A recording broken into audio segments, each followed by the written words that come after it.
Cette vidéo et le travail qui en découle sont inspirés de l'activité page 216 de votre livre sur la mesure du temps et la quête de la seconde la plus précise. La recherche constante d'une référence dans la mesure du temps a conduit à la réalisation d'horloges de plus en plus précises et de plus en plus stables.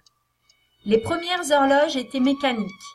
Elles utilisaient des phénomènes périodiques mécaniques comme le mouvement oscillant d'un balancier. Si ces horloges permettaient de se repérer dans une journée, elles présentaient comme inconvénient d'être peu précises et nécessitaient par ailleurs une intervention manuelle régulière pour faire repartir leur mécanisme.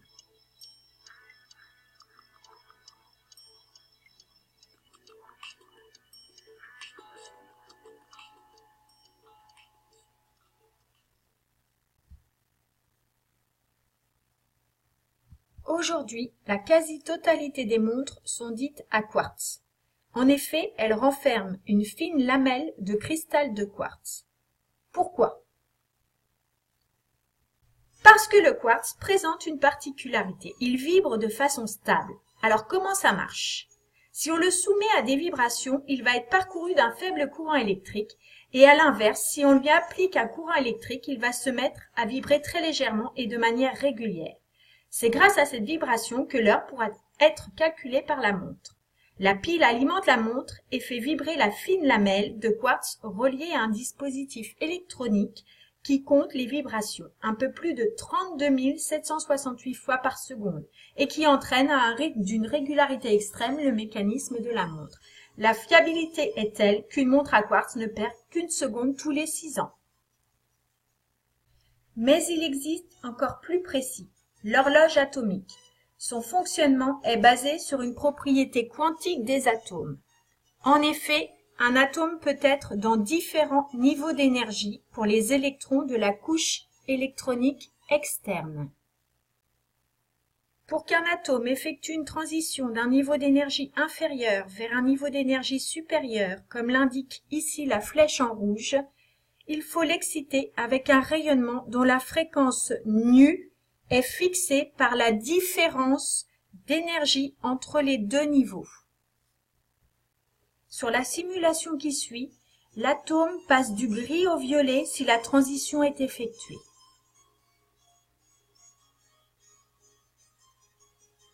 Si on l'excite avec un rayonnement dont la fréquence est très différente de la fréquence nécessaire, l'atome n'effectue pas la transition, quelle que soit la puissance de l'excitation. La probabilité qu'il effectue la transition est d'autant plus grande que la fréquence de rayonnement est proche de la fréquence fixée par la différence d'énergie entre les deux niveaux. Prenons un grand nombre d'atomes dans un niveau d'énergie connu, représenté par la couleur grise, et plongeons-les dans un rayonnement dont la fréquence est très éloignée de la fréquence associée à la transition. On constate que très peu d'atomes passent au niveau d'énergie supérieur. Si on augmente progressivement la fréquence du rayonnement pour se rapprocher de la fréquence de la transition, le nombre d'atomes excités augmente. En reportant ce nombre d'atomes excités sur le graphe en bas de l'écran, on peut caractériser la façon dont le nombre d'atomes excités dépend de la fréquence du rayonnement. Le maximum est atteint lorsque la fréquence de l'excitation est exactement égale à la fréquence associée à la transition.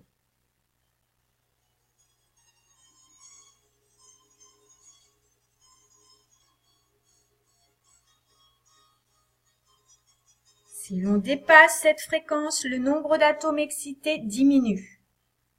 Une horloge atomique fonctionne sur la base de ce principe, en utilisant un très grand nombre d'atomes. Des atomes se trouvant dans un niveau d'énergie fixé sont envoyés dans la cavité de l'horloge où ils sont soumis à un rayonnement micro-ondes, dont la fréquence est déterminée par un quartz. À la sortie de la cavité, un champ magnétique permet de séparer les atomes ayant changé de niveau d'énergie de ceux qui sont restés dans le niveau de base. Le champ magnétique est ici symbolisé par un aimant. Le nombre d'atomes excités est alors compté. En fonction de ce nombre, on fait varier la fréquence du quartz jusqu'à obtenir un nombre maximum d'atomes excités. On est alors aussi près que possible de la fréquence exacte qui caractérise la transition. Cette fréquence est connue avec une très grande précision. On sait donc exactement combien de temps dure un cycle et combien de cycles il y a par seconde. La seconde de l'horloge est alors déterminée par comptage de ce nombre de cycles. La définition actuelle de la seconde est basée sur l'atome de césium 133. Elle s'énonce comme suit. Une seconde vaut 9,631,770 périodes de la radiation de transition entre les deux niveaux hyper fins d'énergie de l'état fondamental de l'atome de césium 133. Les horloges atomiques au césium génèrent donc des impulsions secondes après comptage de ces 9,192,631,770 cycles.